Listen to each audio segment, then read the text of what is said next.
Hi, I'm Anne, and I will be presenting our work on Pareto optimal strategies for event-triggered estimation. Let's think about space exploration missions. They operate in remote environments where it is difficult to service and replace assets, so they must avoid collisions with obstacles. Safe navigation requires accurate position estimation, but to improve their estimates, agents must consume more of their scarce resources. So there's a natural competition between accomplishing the task and minimizing resource consumption. This is a particular problem in areas where we do not have access to GPS satellites. This makes localization really hard. In such cases, we imagine a scenario where our mobile agent is assisted by a network of remote sensors that provide measurements. This networked system relies on shared information, where communication cost, in terms of both energy and bandwidth, directly competes with the accuracy of state estimation. And if we're on Mars, we don't want to be running around swapping out batteries in our sensor network. We consider a robot on an exploration mission with some initial state, tasked to navigate to a goal location while avoiding obstacles. As the robot travels, a network of sensors can communicate state measurements. We assume the robot only receives measurements from the closest sensor. Over the course of a trajectory, plotted in green, if measurements are always communicated, shown by blue lines, then the rover has the most accurate state estimate, and therefore the highest probability of reaching the goal and avoiding obstacles. However, if transmission is costly, this directly competes with minimizing resource consumption. So, how have others looked at managing communication costs? A popular technique is called event triggering, or ET. In ET, information is only communicated when it is deemed useful. In our case, we focus on an ET technique that triggers communication when the innovation exceeds some threshold, called delta. The figure on the right represents the distribution across the innovation, with delta marked as a vertical line. When an unsurprising measurement occurs, its innovation is small and falls within delta. When we change delta, we change the threshold that determines whether a measurement is surprising or not, changing the balance between estimation accuracy and communication resource consumption. Let's take a closer look at this threshold changes the uncertainty and therefore the probability of collision. First, consider a low threshold where many measurements are communicated. The online filter covariance is represented as red circles, plotted on the trajectory as well as the inset. It contains a black cross when a trigger occurs. Notice how the uncertainty contracts when a trigger occurs, keeping the uncertainty nice and tight. Now look at a higher threshold. The triggers are less frequent, leading to greater uncertainty. Intuitively, higher delta will yield a lower cost, but also a higher probability of colliding with obstacles. ET provides no way to tune this threshold while providing guarantees on task performance. This is where our work steps in. Formally, our problem statement is, given a system and measurement model, map of the environment, and a trajectory as a set of waypoints, generate a triggering strategy at each waypoint that maximizes the probability of reaching the goal, minimizes the probability of colliding with obstacles, and minimizes the communication cost. Because these objectives are competing, there are many possible trade-offs. We compute the set of all possible trade-offs, called the Pareto front. From this set, we can synthesize a strategy for any given point. We assume a discrete time linear dynamics model for the rover. The measurements come from a remote sensor network, which is also modeled as a discrete time linear system. For simplicity of representation, we assume the rover receives a measurement from only one sensor at a time. We assume a set of waypoints are given and controllers connecting those waypoints. A trigger occurs, which is denoted by gamma sub k equals 1, if the infinity norm of the White-Kalman filter innovation exceeds the threshold delta, and otherwise does not trigger. We base our approach on previous work that we did on scheduling a high-cost, high-performance sensor with performance guarantees. In both works, process and measurement noise means that we need to plan in belief space. We start with an exponentially growing belief tree that captures all possible beliefs under all possible actions. The trick introduced in the prior work was to abstract this into a discrete model, the belief MDP. The MDP is fed into a multi-objective verification tool, which generates the Pareto front. From this front, a user can select a single point and use the verification tool again to generate the strategy corresponding to that point. The strategy determines which triggering threshold action to take at each state in the MDP. Our main contribution is adapting the MDP abstraction process to event-triggered estimation. Abstracting the system to a discrete model makes the Pareto analysis tractable. Think of how we usually discretize a state space itself, perhaps via a grid. But in our case, we do not know the state. All we know is the belief in the state, which is a Gaussian with some mean and covariance. We want to discretize this belief so that we can make an MDP. In this MDP, the state is the finite set of discrete beliefs at a waypoint. The action is the delta threshold, and the cost is the expected number of triggered communications. Pareto analysis is easily achieved on MDPs using off-the-shelf tools. The work we are basing the MDP abstraction on relies on reasoning over known belief states at the waypoints. But this is not straightforward for ET, because the ET filter updates the belief randomly under the two modes. While we can enforce convergence of the mean through control laws, the covariance is not so straightforward. We propose two methods to address this problem. The first method enforces convergence to a known covariance and is quite simplistic.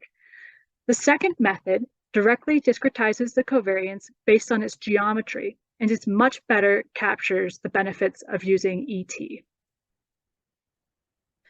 To illustrate this, let's walk through the covariance evolution in time. We start with some initial belief B at time step 0. After one time step, we either see a trigger or not, yielding two possible beliefs at time step 1. This exponential growth in possible beliefs continues with each time step, resulting in 2 to the power k possible beliefs at time step k. Each transition in this tree is probabilistic, and that probability is dependent on delta. Higher deltas make it more likely to see no trigger, or gamma sub k equals 0. And low delta makes it more likely to see gamma sub k equal 1. By changing delta, we change the distribution across belief states. So now let's look at the beliefs at a waypoint. The belief tree results in many possible beliefs at each waypoint. The first method enforces convergence to a known pre-computed belief by switching to a common filter within some vicinity of the waypoint. We add a state to capture the collision with an obstacle and reaching the goal. So, the MDP state is defined by beliefs whose means are the waypoints plus some tolerance and the Kalman filter steady state covariance. The actions are the discrete triggering thresholds, and we can find the transition probabilities between the MDP states at each waypoint and to the obstacle and goal, as well as the cost. Again, this first method is restrictive and loses some of the benefit offered by ET. To address this, we developed a second method that involves direct discretization of the covariance matrices themselves by grouping the covariances based on their size and orientation. We can then find the transition probabilities and costs between these sets of beliefs under a delta action choice. Intuitively, lower deltas with frequent triggers will be more likely to transition to a set of smaller covariances. And conversely, Higher deltas with infrequent triggers will be more likely to transition to a set of larger covariances. So, the MDP states are therefore defined by beliefs whose means are the waypoints plus some tolerance and the discrete covariance state. We accomplish the belief discretization through the eigendecomposition of the covariance matrix. The covariance can be decomposed into a matrix containing its eigenvalues on the diagonal and a matrix containing the eigenvectors as columns. This decomposition can be visualized as an ellipsoid, where the eigenvectors define the orientation of the axes and the eigenvalues the corresponding magnitudes. The idea is that we can group different covariance ellipses by the magnitudes of their eigenvalues and by the angles of their eigenvectors. This combination describes sets of covariance states. We design our discretization around this geometric picture. First, we look at discretizing a single axis into regions. Begin with a nominal vector, shown in red. We can then discretize the magnitude and the angle to this nominal vector. The combination of a magnitude and angle range forms a region. The full covariance state is formed by taking the combination of regions across each of the axes. In our 2D example, we have a sample covariance that has been decomposed into its two ellipse axes. The first axis falls in the red bordered region. The second axis falls in the blue bordered region. To recap, we form an MDP whose states are discrete belief states at each waypoint, and whose actions are a discrete set of ET thresholds. The cost associated with each transition is the expected number of triggered communications. We calculate the transition probabilities using Monte Carlo sampling. Once an MDP is calculated, we can use off-the-shelf tools to calculate the Pareto front and strategies. The second method, where we discretize the belief space, has some scalability difficulties. Under this method, we see abstraction error dependent on the discretization step size. This is very intuitive. A coarser discretization means we are grouping more disparate covariances together, and the average behavior of these covariances as a group does not match the individual behavior when a strategy is rolled out. Our paper has a proof that this goes to 0 as the discretization step size goes to 0. However, while making the step size finer makes the discretization smaller, it also leads to a larger number of regions for each axis. This can lead to state explosion when we take the regions in combination to form the full state, especially for high-dimensional systems. A large number of small states also means small transition probabilities, which require many Monte Carlo samples to accurately compute. These two aspects make this method slow and difficult to scale up.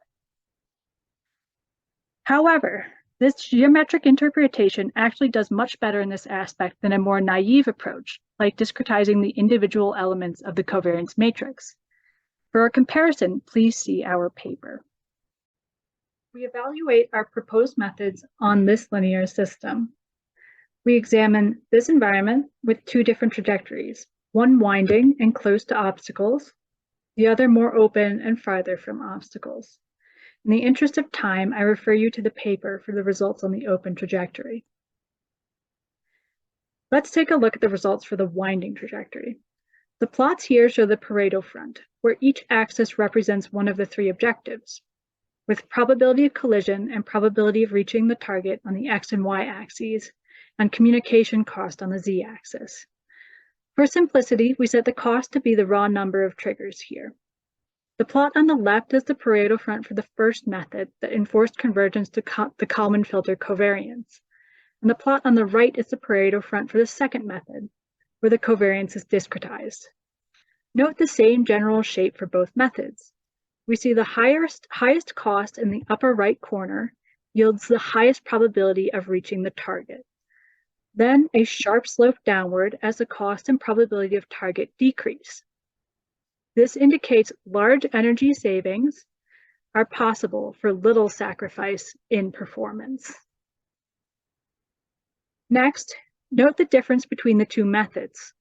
The Kalman filter convergence method has a coarse Pareto front with few trade-offs available and with higher costs across the board.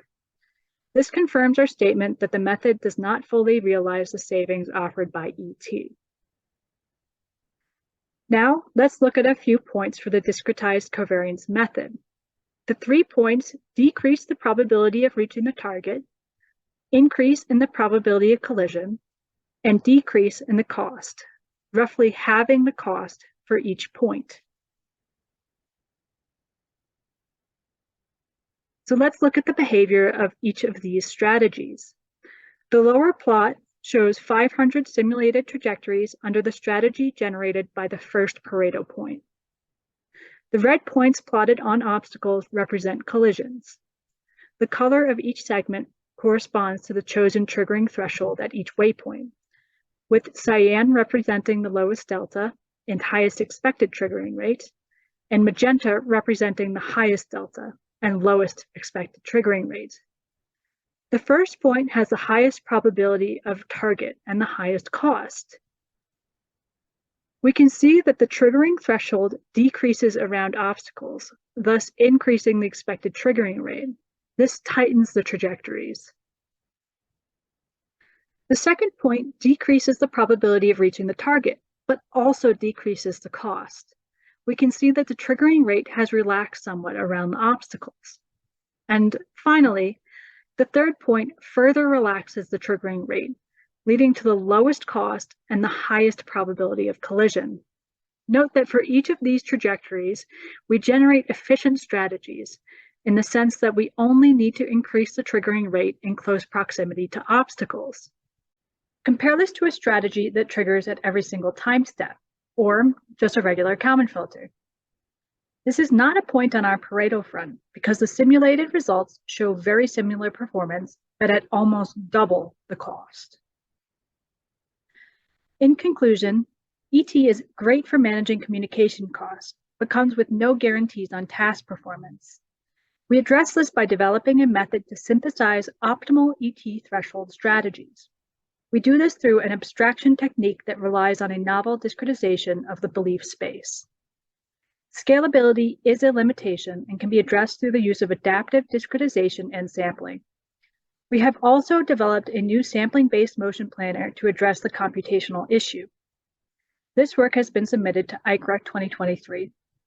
I'd also like to acknowledge NASA's support for our work. Thank you for your attention. Please feel free to email with any questions.